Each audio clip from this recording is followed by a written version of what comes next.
Aniaya pencuri, 4 pemuda dihukum kerja sosial.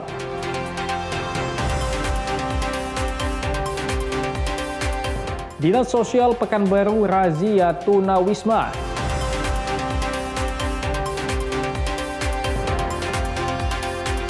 Warga masih pakai seling seberangi sungai.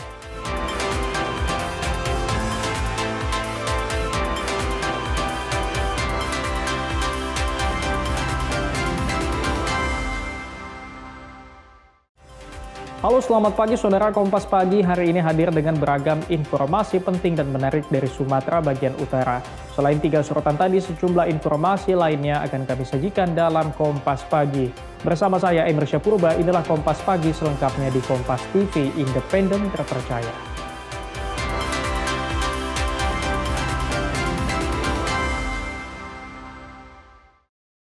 Saudara, 4 warga desa Wihni Bakung, Kabupaten Aceh Tengah Aceh harus berurusan dengan hukum usai memukul seorang terduga pencuri mesin kopi milik keluarga mereka. Majelis Hakim menjatuhkan vonis hukuman berupa sanksi kerja sosial.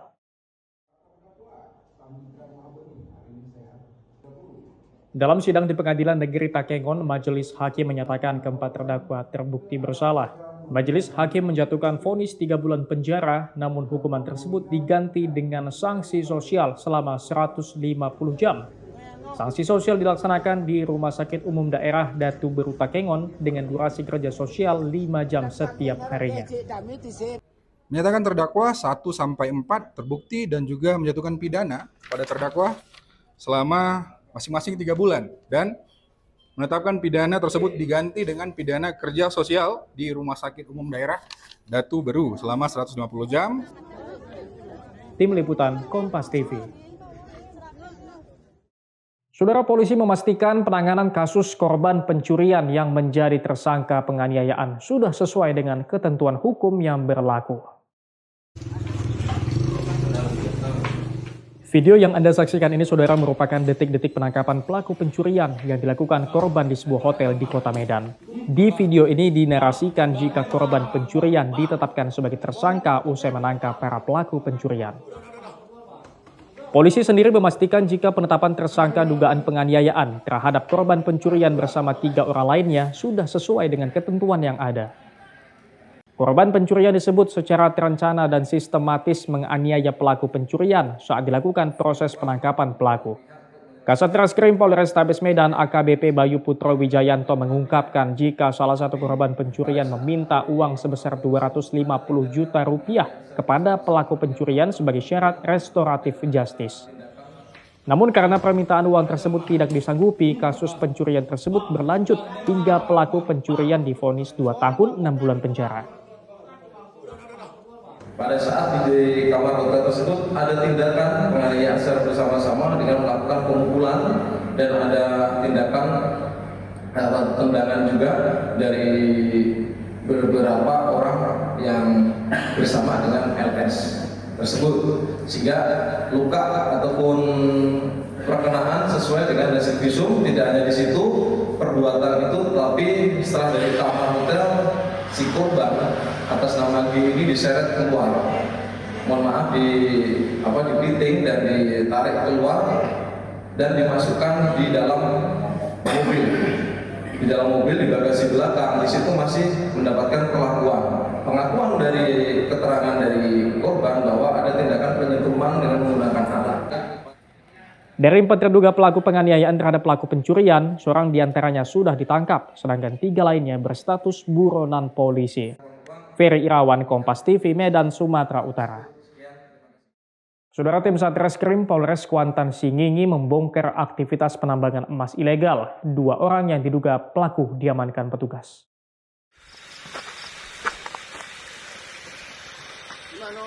Inilah visual saat tim dari Satreskrim Polres Kuantan Singingi menggerebek aktivitas pertambangan emas ilegal di Desa Pulau Kendundung, Kecamatan Kuantan Tengah, Kabupaten Kuantan Singingi, Provinsi Riau.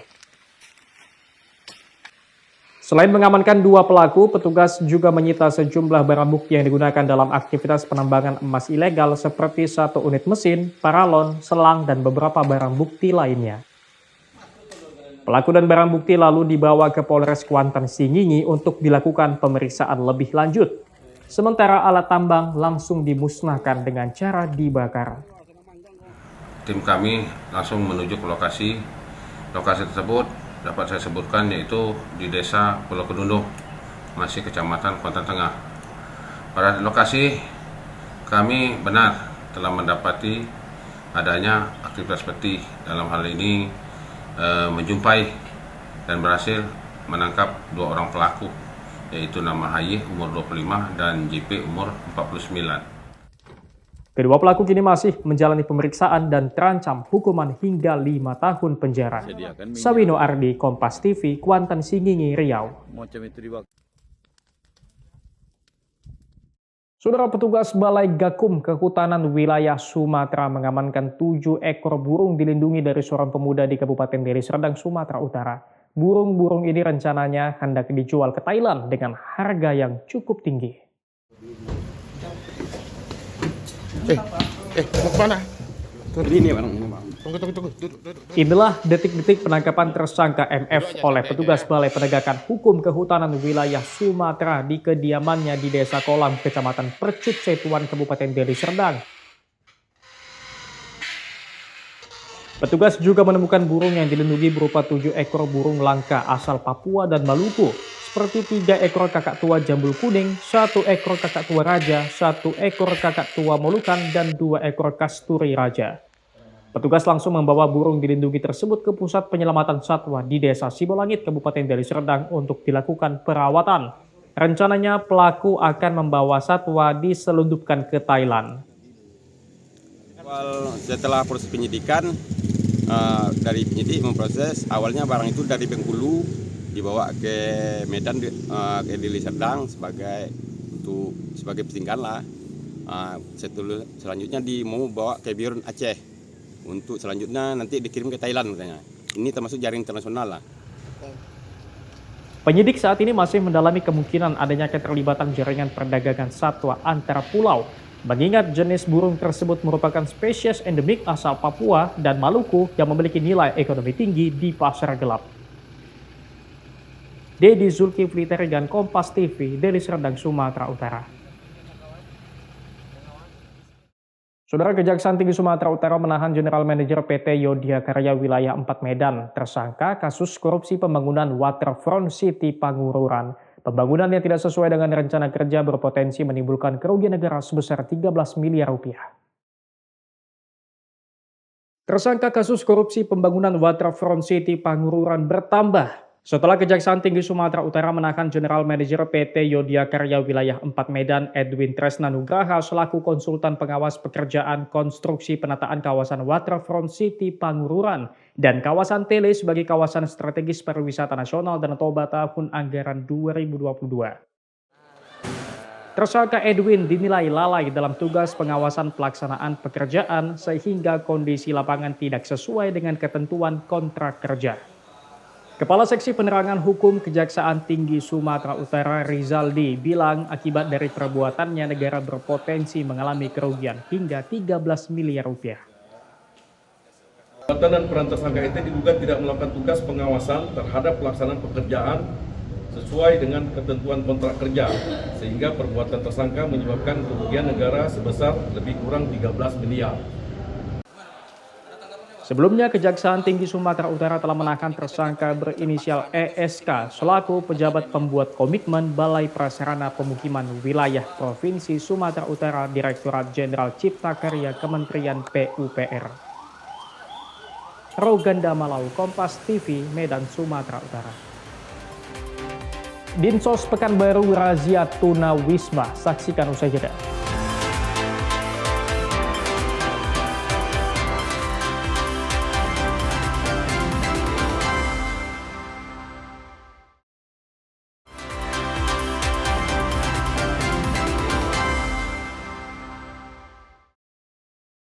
Saudara, Polda Aceh bersama masyarakat menanam 10.000 batang bibit mangrove di kawasan ekosistem pesisir di Gampung Alunaga, Kota Banda Aceh. Penanaman bibit mangrove di kawasan pesisir merupakan program polisi hijau untuk menjaga keseimbangan lingkungan hidup terutama kawasan pesisir. Pohon mangrove sendiri dipilih karena mampu mencegah abrasi dan memberikan manfaat besar bagi warga yang tinggal di kawasan pesisir. Kapolda Aceh juga meminta kepada seluruh Polres jajaran untuk ikut menanam bakau. Nantinya akan ada 100.000 lebih mangrove di Aceh yang ditanam oleh Kepolisian Aceh. Ini kita berhasil mendapatkan 10.000 bibit. Ini sedang kita kumpulkan lagi dari berbagai daerah. Akan kita teruskan sampai semaksimal mungkin yang terbuka alamnya kita tanam. Ya, harapannya masyarakat juga ikut serta sehingga yang tinggal di pesisir ini lebih nyaman ya dari gangguan angin dan air. Aksi penanaman pohon mangrove di kawasan pesisir ini diharapkan memberi manfaat besar tidak hanya sebagai pelindung dari ancaman bencana, namun juga sumber ekonomi masyarakat pesisir Banda Aceh. Mustajab, Kompas TV, Banda Aceh, Aceh. Saudara, Dinas Sosial Kota Pekanbaru menertibkan gelandangan dan pengemis yang meresahkan warga. Nantinya para gelandangan dan pengemis akan dibawa ke Dinas Sosial untuk dipulangkan ke daerah asal.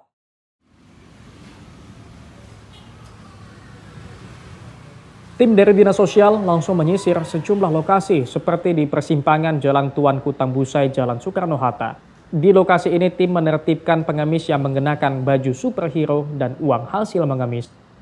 Tim patroli Dinas Sosial juga menemukan anak di bawah umur yang mengamen di jalanan. Usai diberi nasihat, anak tersebut diizinkan untuk pulang ke rumahnya. Tim patroli juga menemukan gepeng yang memiliki kartu identitas dari luar daerah. Salah seorang gepeng bilang terpaksa meminta-minta di jalan karena butuh uang untuk ongkos pulang ke Medan. Tahu lah dia kayak gini lah, tahu gini malu lah Pak. Iya. Keluarga malu lah, kenapa begini kan itu. Kalau cari ongkos aja nyawa begini. Apa ongkos sekarang ini terbang apa Pak? Bapak kan yang itu. Kalau memang kayak gini baru ini ya itu. Pulang sekarang itulah sana aku pulang. Seluruh gepeng yang terjaring razia akan dibawa ke kantor Dinas Sosial Kota Pekanbaru untuk dikembalikan ke daerah asal. Setelah kita data, pertama orang terlantar misalnya, dalam 7 hari kami tampung ke shelter kami akan mencari keluarganya. Kalau keluarganya masih di dalam Kota Pekanbaru, kami antar langsung ke keluarganya. Tapi kalau keluarga yang berada di luar provinsi atau di luar Kota Pekanbaru, kami koordinasi dengan Dinas Sosial Provinsi untuk mengantar yang bersangkutan ke keluarganya di luar Kota Pekanbaru. Itu kalau ODGJ langsung kami bawa ke Rumah Sakit Jiwa Tampan. Sawino Ardi, Kompas TV, Pekanbaru, Riau. Saudara, lebih dari 1.300 siswa-siswi dari berbagai daerah berpartisipasi dalam kegiatan Marsal ke-12 di Madrasah Sanawiyah Negeri 1 Banda Aceh. Lomba tingkat sekolah dasar hingga sekolah menengah pertama ini tidak hanya menggelar lomba di bidang akademik, namun juga di bidang non-akademik. Sejumlah peserta dari berbagai daerah di Indonesia juga berpartisipasi dalam ajang Madrasah for Religion, Science, Sport, Art, and Language atau MASYAL ke-12 kali ini. Kegiatan ini rutin dilaksanakan setiap tahunnya untuk memberikan wadah dan semangat untuk para siswa dan siswi sekaligus menjadi pendidikan karakter. Sangat-sangat luar biasa, peminatnya sangat ramai, sejumlah 1.300 lebih peminat. Itu pun sudah kami tutup. Seandainya masih ada peluang, mungkin banyak sekali peminat-peminat yang mau adu tanding di ajang aktivitas Marsal ke-12 ini.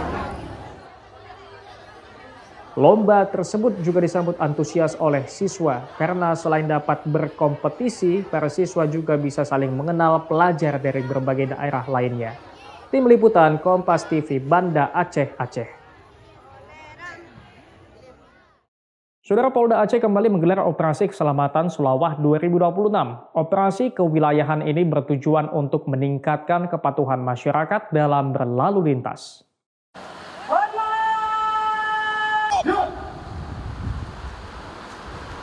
Operasi Keselamatan Sulawah 2026 sendiri akan berlangsung hingga 15 Februari 2026 mendatang. Berbeda dengan operasi keselamatan Sulawak sebelumnya, operasi Sulawak tahun ini menitik beratkan pada kondisi lalu lintas, terutama di kabupaten kota terdampak bencana banjir dan longsor, karena berdampak langsung pada kerusakan ruas jalan, akses jembatan yang terputus, hingga keterbatasan akses transportasi. Kondisi lalu lintas di Aceh sendiri mendapat perhatian serius karena masih tingginya angka pelanggaran dan angka kecelakaan lalu lintas. Diawali dengan operasi keselamatan ini dengan sasaran masyarakat pengguna kendaraan roda 2, pengguna roda 4, tempat-tempat ibadah, tempat wisata, kemudian jalur rawan pelanggaran, rawan macet, ini yang menjadi sasaran kita. Masyarakat diimbau untuk tetap mematuhi aturan berlalu lintas. Mustajab, Kompas TV, Banda Aceh, Aceh. Saudara, warga di Jalan Merak, Kelurahan Tangkerang Tengah, Kecamatan Merapoyan Damai, Kota Pekanbaru memperbaiki jalan rusak secara swadaya.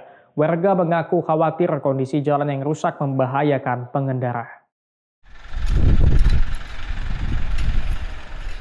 Inilah suasana saat sejumlah warga memperbaiki jalan yang rusak di Jalan Merak, Kelurahan Tangkerang Tengah, Kecamatan Merapoyan Damai, Kota Pekanbaru, Provinsi Riau.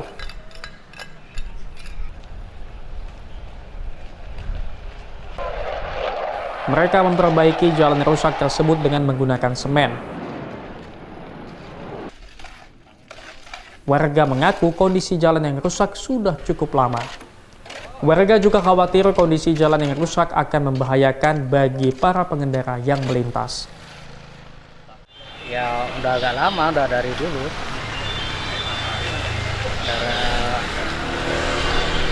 Udah lama lah. Bapak udah lama tinggal di sini? Di sini udah lama. Kalau jualan ini udah 6 tahun. Kalau lihat kondisi seperti ini Pak, banyak nggak pengendara yang kecelakaan atau Alhamdulillah di sini belum ada kecelakaan. Tapi kalau yang di sana ada di dekat sekolah. Sementara bahan semen merupakan bantuan dari salah satu perumahan yang ada di sekitar jalan tersebut. Ya kalau ditunggu selama ini dari pihak pemerintah kayaknya ya bukannya mungkin karena anggaran atau memang nggak pernah lewat di sini juga kami nggak ngerti gitu. Tapi ya buktinya udah berapa tahun di sini. Ya inilah hasil selama ini. Nanti ada ditambal sedikit. Ya nggak ngerti juga sih apa yang terjadi gitu. Sementara di ruas-ruas jalan lain yang kayak kita nilai masih layak, malah di ini gitu loh. Jadi dari mana salahnya Jalan Meraknya selama ini? Warga berharap agar pemerintah segera memperbaiki jalan yang rusak dan berlubang. Jalan tersebut diperparah saat musim hujan yang cukup deras karena selalu digenangi banjir. Sawino Ardi, Kompas TV, Pekanbaru, Riau.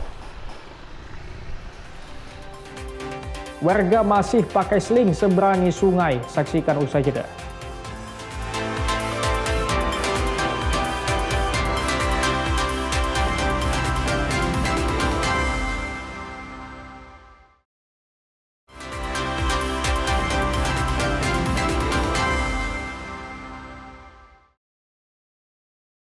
Saudara, warga 3 desa di Kabupaten Aceh Tengah, Aceh masih terisolasi pasca banjir besar pada akhir November tahun lalu. Mereka mengandalkan kabel seling untuk menyeberang sungai setelah jembatan penghubung putus total.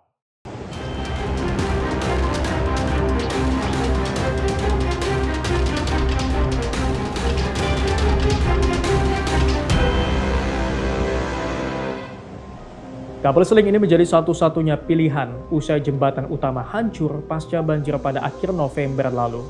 Warga terpaksa menentang bahaya menyeberang menggunakan kabel seling untuk dapat beraktivitas. Setidaknya 3 desa yaitu Desa Bergang, Karangampar, dan Pantan Reduk di Kecamatan Ketol terpaksa menentang bahaya untuk dapat menyeberang. Tidak hanya untuk kegiatan sehari-hari, kabel seling juga menjadi satu-satunya jalur untuk mengangkut hasil pertanian. Harapan kami kan jembatan cepat dibuat Pak kan. Lagi diproses sekarang kayaknya. Apakah berkelahan Pak? Melalui kawat baja ini cuman Pak kan. Tapi aksesnya sudah 2 bulan lebih berarti Pak ya? Iya, udah lebih 2 bulan semenjak. Masih merasa takut atau gimana nih Pak lewat sini? Gimana bilang Pak kan, bilang takut, udah lewat rasa takutnya kan. Tapi masih trauma itulah Pak masalahnya. Traumanya masih berat kali Pak kan. Cuma kalau nggak lewat itu nggak bisa menyambung Ya, hidup Pak. mau gimana Pak kan, harus dilalui walaupun trauma. Zikri Maulana, Kompas TV, Aceh Tengah, Aceh.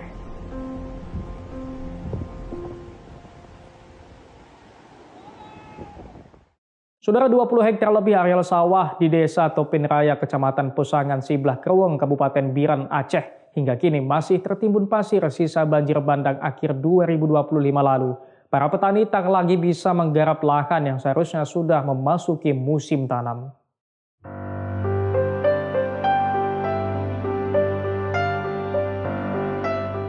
Hamparan sawah di Desa Topin Raya, Kecamatan Pusangan, Siblang Kreweng, Biren kini berubah kering dan rata menyerupai pantai. Sawah tertimbun pasir sisa banjir bandang. Kondisi tersebut memaksa petani kehilangan mata pencaharian. Petani mencoba bertahan dengan menanam semangka dan jagung di atas lahan kering dan berpasir.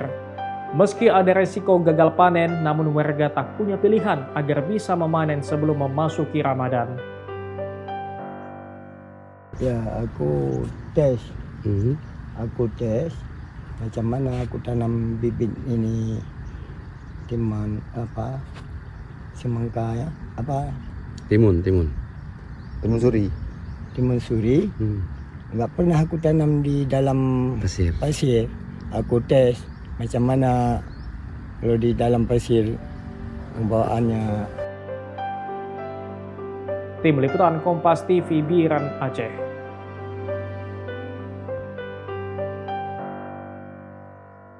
Saudara, di tengah berjalannya program makan bergizi gratis untuk anak sekolah, rupanya masih ada sekolah dasar di Provinsi Aceh yang belum pernah merasakannya. Selain tak mendapatkan MBG, SDN 5 di Kabupaten Biren ini bahkan berantakan setelah diterjang banjir bandang.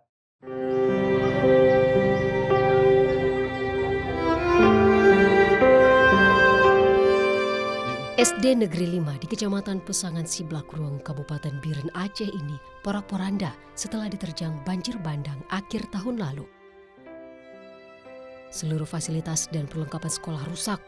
Di tengah keterbatasan itu, semangat siswa tetap menyala. Setiap hari mereka tetap hadir ke sekolah, belajar di dalam tenda darurat dengan segala keterbatasan yang ada. Selain bantuan untuk perbaikan sekolah, mereka juga menanti program makan bergizi gratis. Pihak sekolah mengaku sebelumnya telah beberapa kali didata, namun hingga kini belum mendapatkan program itu. Bapak, sebelum banjir ada orang ini datang.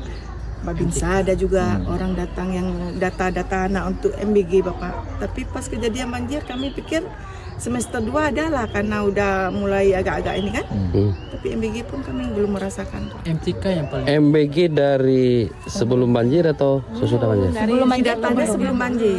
Sebelum banjir memang sekolah ini belum dapat MBG. Baru didata Pak. Baru didata. Berarti November tuh SD ini belum dapat ya? Oke, apalagi? Dari pertama MBG? Belum ya? Oke. Dari total 40 siswa SD Negeri 5 ini, seluruhnya merupakan korban banjir. Mereka berangkat ke sekolah tanpa seragam, hanya memakai pakaian seadanya dan sandal. Rumah beserta perlengkapan sekolah mereka juga ikut rusak dan hilang diterjang banjir. Siswa dan guru berharap perbaikan sekolah dan bantuan pemenuhan gizi anak-anak segera datang. Raja Umar, Kompas TV, Biren, Aceh. Saudara, Kementerian Dalam Negeri telah memverifikasi 56.000 korban banjir Sumatera akan mendapatkan bantuan sosial bencana dari Kementerian Sosial.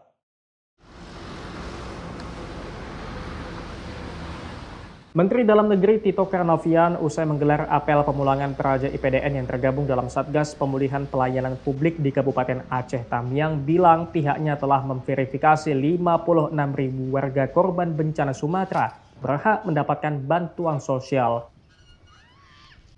Untuk korban yang rumahnya mengalami kerusakan akan diberi 2 opsi, yakni tinggal di hunian sementara atau sewa rumah dengan anggaran yang disediakan pemerintah selama 3 bulan. Kementerian Dalam Negeri sendiri tengah berkoordinasi dengan Kementerian Keuangan untuk mencairkan dana bantuan untuk warga yang rumahnya mengalami kerusakan. dapat utara boleh punya alternatif, mereka nginep di rumah keluarga atau kos atau sewa diberikan sebanyak 600.000 kali 3 bulan 1,8. Ya, ini anggarannya sudah ada juga, sudah ada yang diberikan juga. Nah, yang untuk rusak ringan 15 juta dan rusak sedang 30 juta, ini yang sudah diajukan, sudah diverifikasi. Dedi Rizky Ginting, Kompas TV, Aceh Tamiang, Aceh. Saudara Menteri Dalam Negeri Tito Karnavian gelar apel pemulangan peraja IPDN yang tergabung dalam Satgas Pemulihan Layanan Publik di Kabupaten Aceh Tamiang. Sebelumnya 800 lebih peraja IPDN diterjunkan untuk membantu percepatan pemulihan pasca banjir pada akhir November tahun lalu. Lapor, apel, penutupan, gelombang 1, penugasan Kementerian Dalam Negeri dalam rangka pemulihan dini. Setelah 1 bulan membantu percepatan pemulihan layanan publik di lingkungan Kabupaten Aceh Tamiang pasca banjir bandang akhir November lalu, 800 lebih peraja IPDN gelombang pertama akan kembali ke kampusnya. Menteri Dalam Negeri Tito Karnavian yang memimpin apel pemulangan peraja IPDN menyebut dari 8 kecamatan terdampak banjir bandang, Satgas Pemulihan Layanan Publik dari peraja IPDN ini menyasar 6 kecamatan di Kabupaten Aceh Tamiang.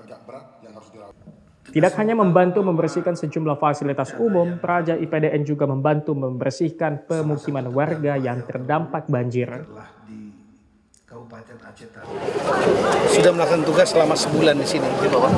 Kita target utamanya adalah menghidupkan pemerintahan kabupaten.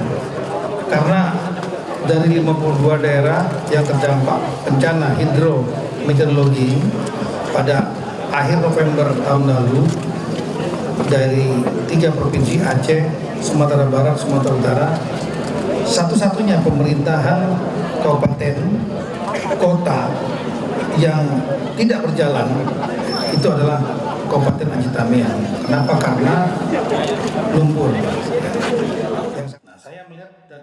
Kementerian Dalam Negeri akan kembali menurunkan ratusan peraja IPDN gelombang kedua agar pemulihan pasca banjir bandang di Aceh Tamiang lebih cepat. Dedi Rizky Ginting, Kompas TV, Aceh Tamiang, Aceh. Fenomena pemain muda diaspora, saksikan usai jeda.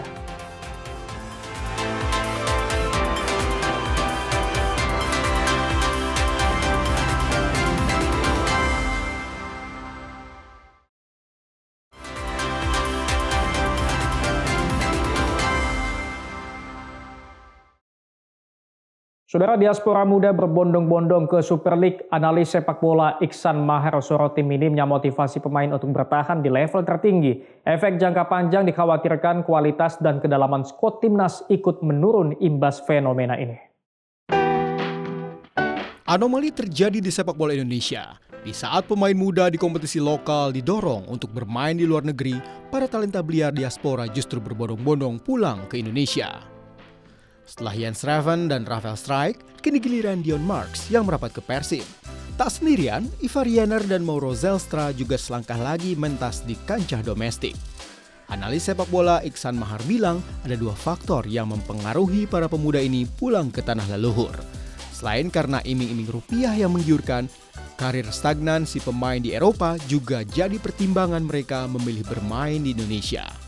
Namun, Iksan bilang hal ini tidak akan terjadi andai Dion Marks dan sejawat punya motivasi dan mau berjuang lebih keras bertahan di Eropa. Seperti yang dilakukan Justin Hubner dan Miliano Jonathans. Iksan khawatir langkah mereka pulang ke Indonesia akan berdampak buruk bagi tim nasional. Penurunan kualitas dan kedalaman tim berpotensi akan jadi ancaman skuad besutan John Herdman beberapa waktu ke depan. Ini murni keputusan profesional mereka, keputusan mereka untuk menyelamatkan karir mereka, yang tentu dari perspektif timnas dan pendukung timnas ini sangat disayangkan karena tentu itu akan menurunkan standar mereka. Harapannya mereka bisa menaikkan standar timnas sebagai pemain bermain di Eropa, tapi nyatanya mereka hanya bermain di Super League sama seperti pemain yang memang statusnya homegrown atau memang dibina dari pembinaan lokal kita. Itu nantinya akan sangat memberikan pengaruh yang buruk buat timnas Indonesia karena kita tahu Pondasi awalnya mereka untuk di timnas kan sebenarnya untuk di naturalisasi adalah untuk membela timnas. Dengan kondisi sekarang tentu akan mempengaruhi juga pengaruh timnas kita, terutama kedalaman skuad kita. Alih-alih meningkatkan kualitas liga, kedatangan diaspora belia ke Super League nyatanya tak berdampak signifikan bagi tim yang dibela. Sebut saja Rafael Strijk yang hanya bermain rata-rata 32 menit per pertandingan bersama Dewa United. Sementara Jens Ravens di Bali United hanya mendapat jatah rata-rata 11 menit dengan sumbangan 1 gol. Angga Nurizki, Bodia Vimala, Kompas TV, Jakarta. Saudara, pelatih timnas John Hertman memantau penggawa Garuda yang tengah berada di Eropa. Safari dilakukan Hertman untuk membangun kekompakan skuad Garuda. Awal Februari 2026 menjadi pekan yang sibuk bagi pelatih timnas Indonesia John Hertman. Setelah melawat ke sejumlah klub dan menonton pertandingan Liga Super Indonesia, kini Hertman berada di Eropa untuk memantau penampilan punggawa Garuda. Tim Serie A Italia, Sassuolo, mengunggah foto pertemuan Hertman bersama Kapten Timnas Indonesia Jay Izzes. Sebelumnya, Hertman juga menyaksikan laga Dean James di lanjutan Eredivisie serta Kevin Dix yang tengah berlatih bersama Mönchengladbach. Kedatangan Hertman di Eropa sesuai dengan komitmennya yang ingin mengenal pemain dan lingkungan tempat berlatih pemain timnas. And then I will visit them. I will, at the end of January, early February, I will head to Europe to watch their training environment, to listen to them in person, to look for other players as well that may be ready to join. But it's going to be busy. It's a busy time, and listening to the players, understanding their perspectives is the most important thing at this stage. Analis sepak bola Iksan Mahar menilai langkah yang dilakukan Hertman merupakan pendekatan personal pada pemain. Sama seperti yang pernah dilakukannya kala menukangi timnas Kanada. Masih dalam tahap pengenalan Hertman kepada anak asuhnya, Hertman perkenalkan diri, Hertman juga ibaratnya pengen tahu lah gimana sebenarnya secara personal pendekatannya. Karena memang yang gue pelajarin memang selama ini tuh Hertman tipenya dia memang personal touch itu yang paling utama gitu buat anak asuhnya. Jadi dia kan ketemu dulu di Kanada juga seperti itu. Jadi makanya banyak pemain yang secara personal tuh dekat banget sama dia. Hertman punya waktu sekitar 1 bulan untuk mempersiapkan timnas sebelum berlaga di FIFA Series Maret mendatang. Laga itu menjadi ujian perdana bagi Hertman dalam menangani timnas Indonesia. Tim Liputan, Kompas TV. Saudara, timnas U17 memanggil 28 pemain untuk jalani rangkaian laga persahabatan jelang persiapan menuju Piala Asia U17 2026. Nova Arianto masih akan pegang kendali pasukan muda Garuda untuk menghadapi 2 laga persahabatan kontra Tiongkok. Duel akan digelar 8 dan 11 Februari di Indomart Arena. 2 laga ini akan jadi proses pematangan tim sekaligus evaluasi menyeluruh untuk pemain yang dipanggil. Dari 28 nama yang dipanggil, mayoritas pemain merupakan wajah baru. Penggawa Garuda Muda yang dipanggil berdasarkan hasil pemantauan dari berbagai klub di Liga Indonesia, akademi, dan klub luar negeri. Mirza Firjatullah adalah pemain dari generasi tahun lalu. Selain itu ada Nicholas Indra yang kini bermain di klub asal Norwegia Rosenborg. Tim Liputan Kompas TV. Saudara, timnas futsal Indonesia mengukir sejarah di level Asia. Skuad asuh Hector Suwoto menembus semifinal Piala Asia 2026 untuk pertama kali setelah mengalahkan Vietnam di 8 besar. Ardian Syahnur dan kawan-kawan menjadi satu-satunya wakil Asia Tenggara di babak semifinal Piala Asia 2026. Prestasi itu didapat setelah mengandaskan perlawanan sengit Vietnam 3-2 di Indonesia Arena. Di babak semifinal, Indonesia akan berjumpa salah satu kekuatan besar Asia, Jepang. Futsal tembus semifinal Piala Asia. Tim Liputan Kompas TV.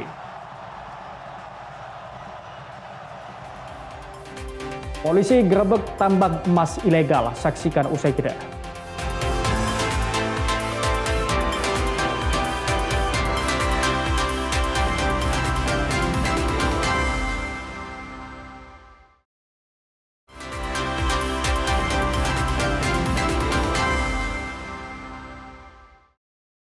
Saudara, 4 warga desa Wihni Bakung, Kabupaten Aceh Tengah Aceh harus berurusan dengan hukum usai memukul seorang terduga pencuri mesin kopi milik keluarga mereka.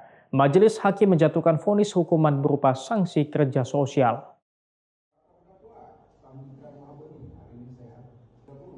Dalam sidang di Pengadilan Negeri Takengon, Majelis Hakim menyatakan keempat terdakwa terbukti bersalah. Majelis Hakim menjatuhkan vonis 3 bulan penjara, namun hukuman tersebut diganti dengan sanksi sosial selama 150 jam. Sanksi sosial dilaksanakan di Rumah Sakit Umum Daerah Datu Beru Takengon dengan durasi kerja sosial 5 jam setiap harinya.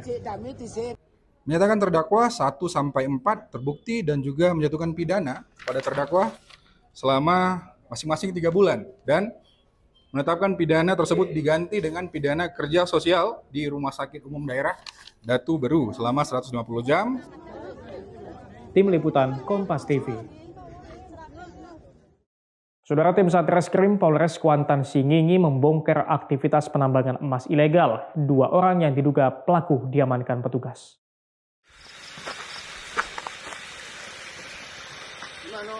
Inilah visual saat tim dari Satreskrim Polres Kuantan Singingi menggerebek aktivitas pertambangan emas ilegal di Desa Pulau Kendundung, Kecamatan Kuantan Tengah, Kabupaten Kuantan Singingi, Provinsi Riau.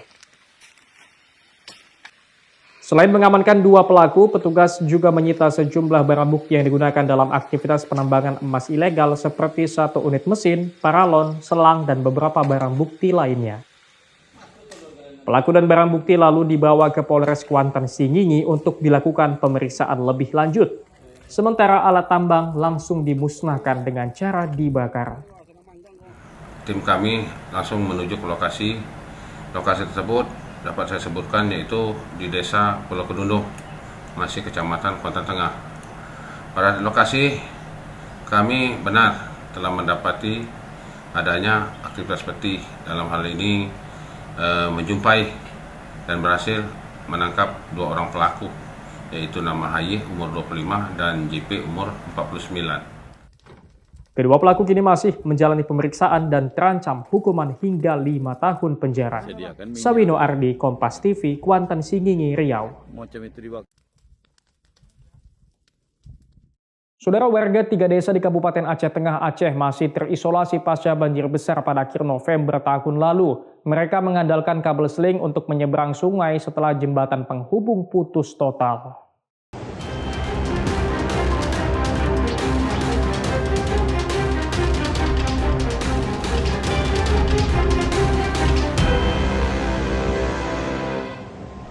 Kabel seling ini menjadi satu-satunya pilihan usai jembatan utama hancur pasca banjir pada akhir November lalu. Warga terpaksa menentang bahaya menyeberang menggunakan kabel seling untuk dapat beraktivitas. Setidaknya 3 desa yaitu Desa Bergang, Karangampar, dan Pantan Reduk di Kecamatan Ketol terpaksa menentang bahaya untuk dapat menyeberang. Tidak hanya untuk kegiatan sehari-hari, kabel seling juga menjadi satu-satunya jalur untuk mengangkut hasil pertanian. Harapan kami kan jembatan cepat dibuat, Pak, kan? Lagi diproses sekarang kayaknya sih. Apakah berkelahan, Pak? Melalui kawat baja ini cuman, Pak, kan? Tapi aksesnya udah 2 bulan lebih berarti, Pak, ya? Iya, udah lebih 2 bulan sejak. Masih merasa takut atau gimana nih, Pak, lewat sini? Gimana bilang, Pak, kan? Bilang takut, udah lewat rasa takutnya, kan? Tapi masih trauma itulah, Pak, masalahnya. Traumanya berat kali, Pak, kan? Cuma kalau nggak lewat itu nggak bisa menyambung ya, hidup, Pak. Mau gimana, Pak, kan? Harus dilalui walaupun trauma. Zikri Maulana, Kompas TV, Aceh Tengah, Aceh.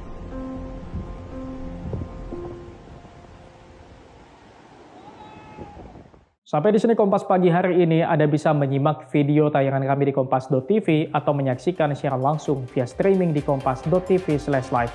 Kami undur diri, tetap saksikan rangkaian program berita di Kompas TV, independen terpercaya.